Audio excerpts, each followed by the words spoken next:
आज तक केवल आप लोगों ने ये सुने होंगे जो हमारा थ्री फेस का मोटर होता है, उस मोटर को यदि हमें सिंगल फेस पावर सप्लाई के द्वारा रन करवाना हो तो उसके साथ हमें कैपेसिटर को कनेक्ट करना पड़ेगा और कैपेसिटर को कनेक्ट करने के बाद हम सिंगल फेस के पावर सप्लाई के द्वारा थ्री फेस मोटर को रन करवा सकते हैं। तो इस थ्री फेस मोटर को सिंगल फेस पावर सप्लाई के द्वारा रन करवाने के लिए जैसे कि आपको मालूम है कैपेसिटर का इस्तेमाल करना पड़ेगा।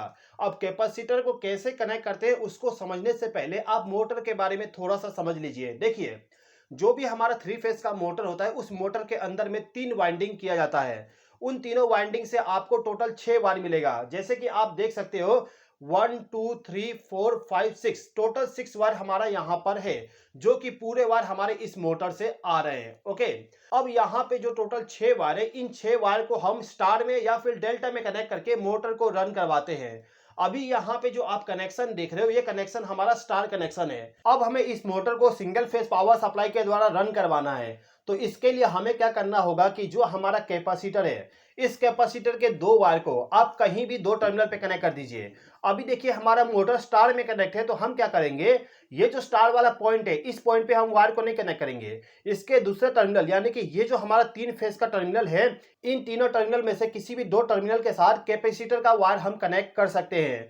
लेकिन दोस्तों, कैपेसिटर को कनेक्ट करने से पहले आपको ये चेक करना है कि आपका कैपेसिटर का वैल्यू कितना है। ये जो मेरे पास में कैपेसिटर है, इस कैपेसिटर का आप वैल्यू देखोगे तो यहाँ पे लिखा गया है 36 माइक्रोफैराड। आपको जूम करके दिखा देता हूँ। देखिए, इसमें लिखा गया है 36 माइक्रोफैराड, यानी कि इस कैपेसिटर का वैल्यू बहुत ही ज्यादा है इस मोटर को रन करवाने के लिए। तो अभी के टाइम पे मैं यहाँ पर 10 माइक्रोफैराड का कैपेसिटर इस्तेमाल करने जा रहा हूँ। मैं नहीं चाहता कि मेरा जो मोटर है, मोटर मेरा बर्नआउट हो जाए, इसीलिए मैं यहाँ पे एक कम माइक्रोफैराड वाली कैपेसिटर का इस्तेमाल कर रहा हूँ। दोस्तों, आगे बढ़ने से पहले मैं आपको बताना चाहूँगा कि इंडिया में टेलीकॉम सेक्टर में बहुत सारे जॉब रिक्वायरमेंट आने वाले हैं। इसके अलावा इंडिया में सेमीकंडक्टर डिवाइस का भी मैन्युफैक्चरिंग किया जाएगा, तो उस कंडीशन में भी जॉब रिक्वायरमेंट बहुत सारे आने वाले हैं। अब जो इंडस्ट्री होती है, उन सभी इंडस्ट्री में 2 चीज़ों को सबसे ज़्यादा इंपॉर्टेंट दिया जाता है। पहला होता है कि क्वालिफिकेशन, सेकेंड होता है स्किल।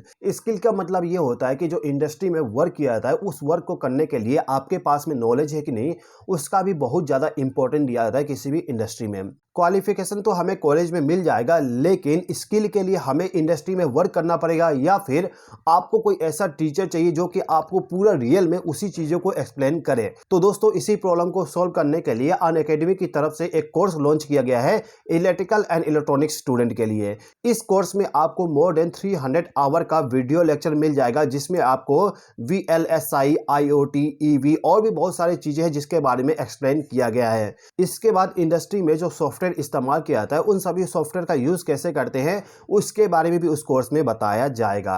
जितना भी कोर्स आप कंप्लीट करोगे, उस कोर्स का आपको सर्टिफिकेट भी प्रोवाइड किया जाएगा। साथ ही साथ में जो आपके कोर्स है, उस कोर्स से रिलेटेड जो आपके प्रोजेक्ट होते हैं, उस प्रोजेक्ट को भी लाइव आपसे करवाया जाएगा। इसके अलावा जो भी आपके डाउट होंगे, उस डाउट को सॉल्व करने के लिए वीकली क्लासेस भी ऑर्गेनाइज किया जाएगा। साथ ही साथ में इंटरव्यू का प्रिपरेशन भी करवाया जाएगा। ओके दोस्तों, 20 मार्च को दोपहर के 2 बजे अनअकैडमी की तरफ से इलेक्ट्रिकल एंड इलेक्ट्रॉनिक्स स्टूडेंट के लिए एक टेक्निकल टेस्ट रखा जा रहा है। इस टेस्ट में यदि आप अच्छा नंबर स्कोर करते हो, तो इस कंडीशन में अनअकैडमी की तरफ से आपको 100% तक का स्कॉलरशिप प्रोवाइड किया जा सकता है। साथ ही साथ में आपको आईफोन, आईपैड इस प्रकार के गिफ्ट भी मिल सकते हैं।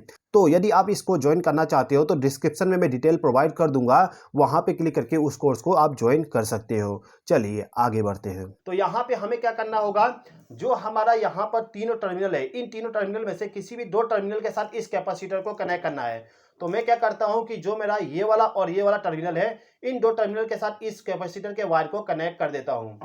ओके, तो आप देख सकते हो कैपेसिटर के दोनों वायर को हमने इस और इस टर्मिनल पे कनेक्ट कर दिए हैं। अब इस मोटर के टर्मिनल पे हमें सिंगल फेज का पावर सप्लाई प्रोवाइड करना है। तो इसके लिए मैं यहाँ पे MCB का इस्तेमाल कर रहा हूँ। इस MCB के आउटपुट टर्मिनल पे हम 2 वायर को कनेक्ट कर देंगे इस प्रकार से।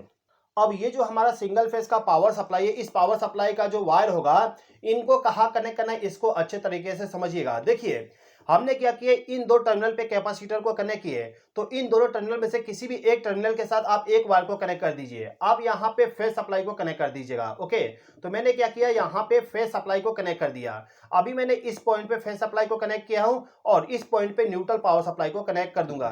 देखिए दोस्तों, आपको यहाँ पे ध्यान देना होगा, जो आपका पावर सप्लाई होगा उस पावर सप्लाई को कैपेसिटर वाले टर्मिनल में से किसी भी एक टर्मिनल के साथ वायर को कनेक्ट करना होगा। उसके बाद जो एक टर्मिनल बच गया उस टर्मिनल पे आप दूसरे वायर को कनेक्ट कर दीजिएगा। इस मोटर के वाइंडिंग को स्टार में कनेक्ट करने के लिए जो शॉर्ट लिंक लगाया गया है उसके साथ पावर सप्लाई को ना कनेक्ट करिएगा, नहीं तो तुरंत ही शॉर्ट सर्किट हो जाएगा। ओके, अब मैं यहाँ पे वोल्टेज को चेक कर लेता हूँ कि मेरा जो इनकमिंग वोल्टेज है उसका वोल्टेज कितना है। उसके बाद हम इस मोटर को रन करवाएंगे।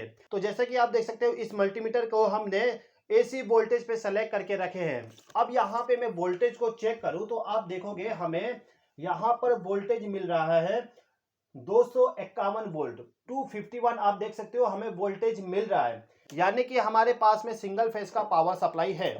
अब मैं यहाँ पे इस एमसीबी को ऑन करूंगा, देखते हैं कि हमारा मोटर रन होता है कि नहीं होता। तो मैं यहाँ पे एमसीबी को ऑन करता हूं, तो मेरा मोटर ऑन हो चुका है। आपने देखा यहाँ पे मोटर का रोटेशन इस डायरेक्शन में है। एक बार और देखिए, मोटर को मैं ऑफ करता हूं। मोटर को ऑफ करने के बाद आप देखना कि मोटर का डायरेक्शन हमारा इस डायरेक्शन में है, यानी कि मोटर हमारा एंटी क्लॉकवाइज दिशा में घूम रहा है। देखिए मैं यहाँ पे ऑन कर रहा हूँ, मोटर हमारा इस प्रकार से घूमना स्टार्ट होगा। तो जैसे कि आप देख सकते हो मोटर हमारा एंटी क्लॉकवाइज दिशा में घूम रहा है। अब यहाँ पे हम क्या करें कि हमारे इस मोटर का डायरेक्शन क्लॉकवाइज दिशा में हो जाए। तो दोस्तों, यदि आपको मोटर का डायरेक्शन को चेंज करना है तो इस कंडीशन में जो आपने यहाँ पे इनपुट पावर सप्लाई प्रोवाइड किए हो इसका कनेक्शन चेंज करना पड़ेगा। कैसे करेंगे समझ लीजिए। देखिए दोस्तों, अभी के टाइम पे मैं इन दो टर्मिनल पे कैपेसिटर को कनेक्ट करके रखा हूँ। अब यहाँ पे मुझे क्या करना है कि इन दो टर्मिनल से वायर को निकाल के इन दो टर्मिनल पे कैपेसिटर को कनेक्ट करना है। उसके बाद पावर सप्लाई कैसे कनेक्ट करेंगे उसको भी बताऊंगा, एक बार वेट करिए। तो मैं यहाँ पे इसको रिमूव कर देता हूँ। ओके, तो फेज सप्लाई हमारा इस टर्मिनल पे कनेक्ट था और न्यूट्रल पावर सप्लाई इस टर्मिनल पे कनेक्ट था। अभी हम इसको ऐसे ही रहने देते हैं, केवल कैपेसिटर के वायर को रिमूव कर देते हैं। अब इन दोनों वायर को लेके जाना है और इन दो टर्मिनल के साथ कनेक्ट करना है। पहले हमने इस पे कनेक्ट किए थे, अब हम इस पे कनेक्ट करेंगे। तो जल्दी से मैं इसको कनेक्ट कर देता हूँ। अब जो हमारा सिंगल फेज का पावर सप्लाई है, इस पावर सप्लाई का जो फेज वाली वायर होगी इसको मैं दोबारा से इसी पॉइंट पे कनेक्ट कर दूंगा यहाँ पर। अब ये जो न्यूट्रल पावर सप्लाई है इसको मैंने पहले इस पॉइंट पे कनेक्ट किया था, अब मैं इसको इस पॉइंट पे कनेक्ट कर दूंगा।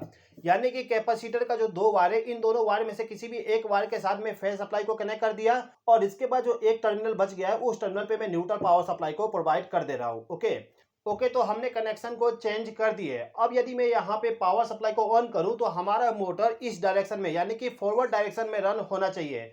तो चलिए एक बार देख लेते हैं। तो मैं इस एमसीबी को ऑन करता हूँ। तो जैसे कि आप देख सकते हो मोटर का डायरेक्शन चेंज हो गया। अब मोटर हमारा इस डायरेक्शन में घूम रहा है। एक बार ऑफ करता हूं। ओके, मोटर हमारा स्टॉप हो गया। अब मैं इसको दोबारा से ऑन करूंगा तो आप देखोगे मोटर हमारा इस डायरेक्शन में रोटेट होगा। तो जैसे कि आप देख सकते हो मोटर हमारा इस डायरेक्शन में रोटेट हो रहा है। तो दोस्तों, जैसे कि आप लोगों ने देखा, इस मोटर को स्टार कनेक्शन में कनेक्ट करके आपको दिखाया कि मोटर हमारा किस प्रकार से रन हो रहा है। उसके बाद मैंने आपको रोटेशन भी चेंज करके दिखाया। अब यदि आपके मोटर का वाइंडिंग डेल्टा में कनेक्ट है तो किस प्रकार से रन होगा उसको भी एक बार चेक कर लेते हैं। देखिए दोस्तों, यदि आपका मोटर का वाइंडिंग डेल्टा में भी कनेक्ट है तो उस कंडीशन में भी कनेक्शन पूरा सेम होगा। तो मैं जल्दी से कनेक्शन कर देता हूं, उसके बाद हम केवल इसका प्रैक्टिकल करके चेक करेंगे।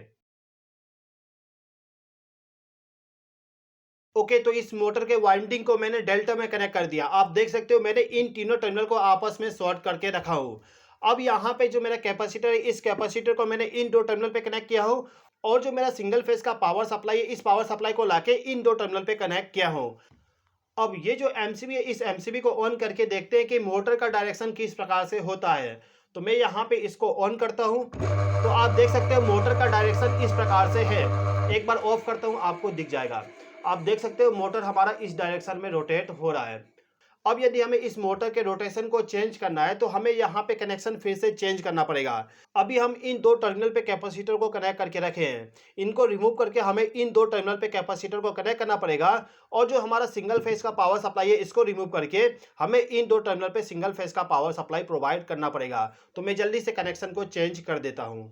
ओके, तो इस मोटर का कनेक्शन मैंने चेंज कर दिया। अब मैं यदि यहाँ पे एमसीबी को ऑन करूँ तो मोटर का डायरेक्शन इस प्रकार से होना चाहिए। पहले हमारा इस डायरेक्शन में मोटर रन हो रहा था, अब इसको इस डायरेक्शन में रन होना चाहिए। तो हम यहाँ पे चेक कर लेते हैं। तो जैसा कि आपने देखा मोटर हमारा इस डायरेक्शन में रन हो रहा है। इसको ऑफ कर देता हूँ। आप देखोगे मोटर हमारा इस डायरेक्शन में रन हो रहा था। ओके, एक बार दोबारा से मैं इसको ऑन करता हूँ। यहाँ पे मोटर हमारा इस डायरेक्शन में रन हो रहा है। दोस्तों, 3 फेज मोटर को सिंगल फेज पावर सप्लाई के द्वारा रन करवाने के लिए जो आप कैपेसिटर का इस्तेमाल करोगे उस कैपेसिटर का वैल्यू प्रॉपर होना चाहिए। यदि आप ज़्यादा वैल्यू वाली कैपेसिटर इस्तेमाल कर लोगे तो इस कंडीशन में मोटर हमारा बर्न हो जाएगा। तो दोस्तों, मैं उम्मीद करता हूं कि आपको इस वीडियो के माध्यम से कुछ नया सीखने को मिला होगा। यदि आपको कुछ नया सीखने को मिला हो तो इस वीडियो पे लाइक, शेयर और कमेंट कर दीजिएगा। और यदि आपने अभी तक हमारे चैनल को सब्सक्राइब नहीं किया तो सब्सक्राइब भी कर लीजिएगा। इस वीडियो को देखने के लिए धन्यवाद।